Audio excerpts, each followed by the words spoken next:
Sut hwyl bawb, gobeithio eich bod chi'n cadw yn iach ac yn ddiogel ac wedi cael cyfle i fwynhau rhywfaint ar yr haf wedi cyfnod mor hir o fod dan gyfyngiad. Does dim rhaid i mi ddweud fod y cyngor wedi bod dan bwysau trwm yn ystod y cyfnod anodd yma ac mae'n diolch ni i'n holl staff ni am fod mor barod i addasu ac am fod yn ymroddedig i'r gwaith i weithio dan amgylchiadau anodd iawn i sicrhau fod ein teuluoedd a'n plant a'n oedolion mwyaf bregus yn cael y gofal sydd yn ddyledus iddyn nhw. Yn ystod yr wythnosau diwethaf yma, wrth gwrs, da ni wedi gweld wrth i'r cyfyngiadau symud gael ei lleddfu. Da ni wedi gweld niferoedd sylweddol o ymwelwyr yn dod i'n hardaloedd ni yma i fwynhau'r mynyddoedd a'n traethau ni. Ac mae hynny wrth gwrs wedi arwain at bwysau ychwanegol ar niferon gwasanaethau ni.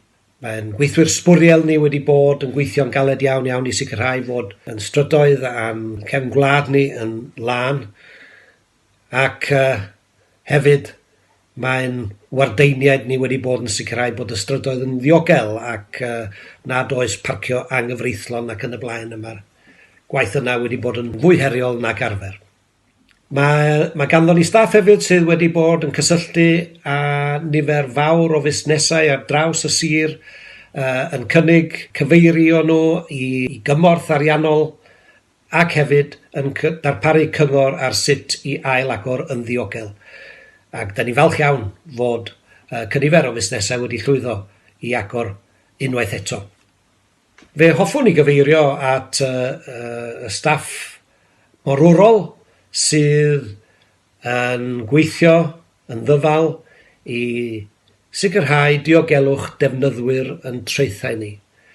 Ac mae nhw wedi gwynebu sefyllfaoedd anodd iawn yn ddiweddar gyda nifer o ddamweiniau a rhai o'r rheini yn wir yn angheuol ac yn drist tu hwnt.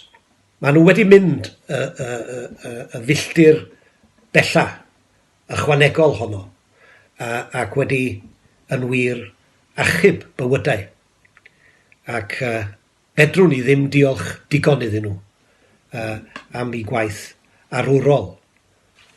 Fe welson ni hefyd wrth gwrs stormydd yn ddiweddar ac mae'n gweithwyr priffyrdd ni wedi bod yn gweithio allan dydd a nos i glirio coed ac i sicrhau fod ein pobl ni yn cael pob gofal yn ystod llifogydd reit ddifrifol a dweud y gwir mewn mannau o'r sir.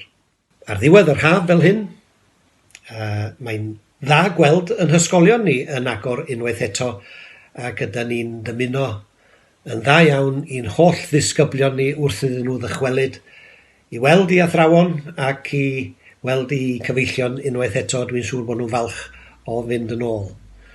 Gai ddiolch i'r athrawon a'r staff ysgolion yna am y gwaith caled maen nhw wedi wneud yn paratoi i dderbyn i disgyblion yn ôl dan amgylchiadau anarferol ac anodd iawn ac i sicrhau eu bod nhw'n cael eu haddysg mewn amgylchiadau diogel ac i amddiffyn i iechyd nhw.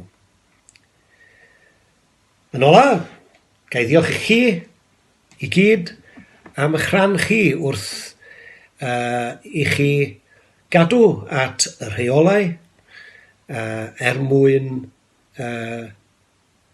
rhwystro lledaeniad y clwyf yma. Wrth gwrs, mae hi'n bwysig cofio wrth i ni wynebu'r gaeaf nad ydy'r clwy yma wedi diflannu ac mae'n hanfodol yn bod ni'n parhau i ddilyn y rheola, cadw pellter cymdeithasol, golchi'n dwylo yn aml i helpu cyfyngu lledaeniad yr haint yma.